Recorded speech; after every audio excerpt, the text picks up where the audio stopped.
circuit, the memorial to Jim Clark, is deep out in the forest where the track used to be. And this is was one of the great high-speed circuits. Now it's still a relatively quick circuit with 2 or 3 very low-speed corners. So one of the reasons why the rear cars get hammered is the acceleration out of those low-speed corners. So I think I said about Lewis practicing and laying some rough and it's the launch control systems they switch off, of course, not the track. Lining up now, and he'll have to sit on the front of the grid there for well over half a minute now, while the rest of the field line up. Row 1, Hamilton and Massa, as Charlie Whiting, the race director, feels the adrenaline surging. Row 2, Kovalainen and Trulli. Row 3, Alonso and Raikkonen in the Ferrari. What can he do from there? Row 4, Kubica and Webber. Row 5, Vettel and Coulthard. That's the front half of the grid for this German Grand Prix. Riding on board there with Raikkonen for the start. Hamilton on the right then. Massa on the left. Heinz, drive, Fiat, Foot, ready to go. Away they go. Massa comes across. Hamilton goes defensive and has to go very defensive. Shocks the Brazilian into turn 1. Looks like Trulli's had a decent start. Fending off Alonso. A couple of the Red Bull cars. I think that might be Vettel at the back. Lost a bit of ground there. Hamilton leads it though. Massa coming under some pressure from Kovalainen. Yes, there was a BMW flew off the start line, presumably Heifeld as well. Got a tremendous start, but all close action. Down to the hairpin. Kovalainen fancying a shot at Massa. Massa goes very defensive. Kovalainen on the brakes extremely early. He'll be lucky if he doesn't get run into braking that early, but they're all through. You can only lose the race in this first lap. You can't win it. Trulli got caught up behind that with Kovalainen braking so hard. He lost ground and lost momentum. Alonso's right with him, but it looks like Kubica has got past Jarno Trulli as a result of that. Here we are riding on board with Raikkonen. He desperately wanted to get ahead of Alonso and Trulli off the start line, instead of which Kubica has already got past him. That means Raikkonen is down in 7th place. Hamilton leads, Massa is 2nd, Kovalainen 3rd, Jarno Trulli has been passed, I think, by Kubica. He's dropped down. Alonso and Raikkonen making up the top 7, with 8th Vettel, 9th Webber and 10th Timo Glock. Yes, I saw a white flash out of the commentary box window up the start. It was Kubica who just hooked up a supreme start, and that's what's put him up there into 4th place at the moment. And Hamilton leads by 1.8 seconds at the end of the first lap. Fantastic start then by Hamilton, helped of course by Massa having to go defensive on Kovalainen in those first few corners, and that's given Hamilton the opportunity to pull away a little bit.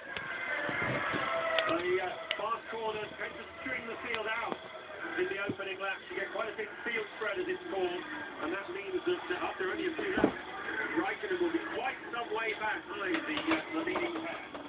Terrible start with David Coulthard down in, and he's having to take a avoiding action there, and Coulthard up behind Button, I believe. So Coulthard having had a miserable start from 10th on the grid down to what looks like still 15th, 16th there. Yeah, trying to fend off Rosberg. A tremendous scrap going on in the midfield. Rosberg was in front of him. Coulthard has managed to get back in front. Nakajima is behind his Williams teammate in 16th place. And there is Rubens Barrichello trying to force his way up through the field after a poor qualifying performance yesterday. So Barrichello up into 16th now in front of Nakajima. That's the top 11. Hamilton, the front 3 have not changed. You can see Kubica with that electric start as the big winner up into 4th place. Jarno Trulli down 1, Alonso down 1, Raikkonen down 1 as well. Everybody being very cautious indeed down in the hairpin. Apart from Lewis Hamilton, it seems, on the break. Hamilton's lead up to 2.5 seconds now. But Massa beginning to just take it back a little bit. Coulthard made a place up in the end, up to 14 on that lap. See what happened down in the first one. I think you'll see the white BMW of Kubica, 4th on the right, making his way through the pack, gets past Alonso in turn 1 just about. Now must be down at turn 2 then, but he makes that move. He'll pass truly on the same lap as well. Kovalainen down the outside of Massa at this stage. Massa very clearly gives him enough room, and there'll be another run then. We can cut the inside of the corner here. Somewhere in that pack, Coulthard went very wide indeed. Here's that's how Kubica took Alonso and Trulli. Alonso ran wide, held Trulli up. Kubica had the pair of them. Yeah, but it was all triggered by that very early braking of Kovalainen into that tight hairpin. And there goes Kubica flying off the road, 5 back in front of Jarno Trulli. This is a battle for 4th and 5th places, and you have to give a lot of credit to Trulli. Here comes Alonso attacking him, and he's side by side. Oh, that was close.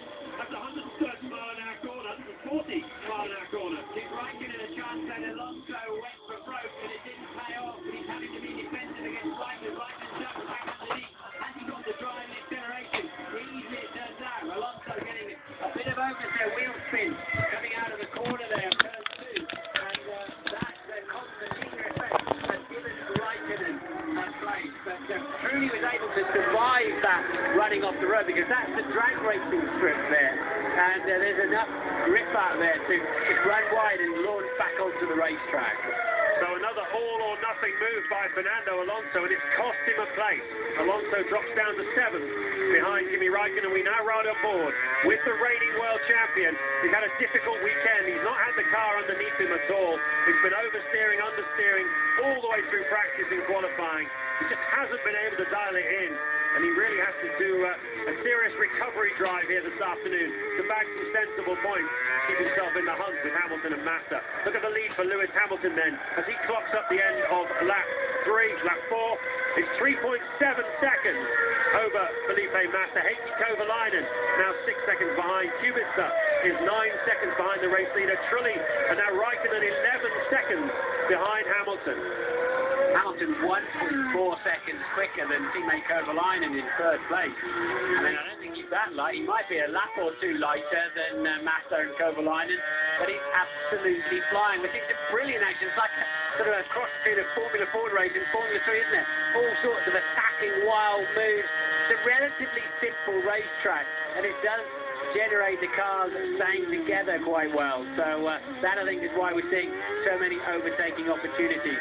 2 world champions then racing at the moment for 6th and 7th, Raikkonen and Alonso for Renault. And just behind them is a tremendous battle going on between teammates for next year, Sebastian Vettel and Mark Webber. They'll be together at Red Bull in 2009. At the moment, Vettel is in the Toro Rosso, supposedly the B team of Red Bull, and he's he qualified in front of Webber, and Webber is right on his tail, scrapping for 8th and 9th places. Somewhere there, Vettel got a better start, and it seems highly probable that the Ferrari engine in Vettel's equivalent or version of the Red Bull has got more power than the Renault, because that car looks 0.2 of a second faster, and it should be identical in many respects. Hamilton, Massa, Kovalainen, Kubica to the top 4. Then it's Trulli, Raikkonen, Alonso, Vettel, Webber, Timo Gloss 10th.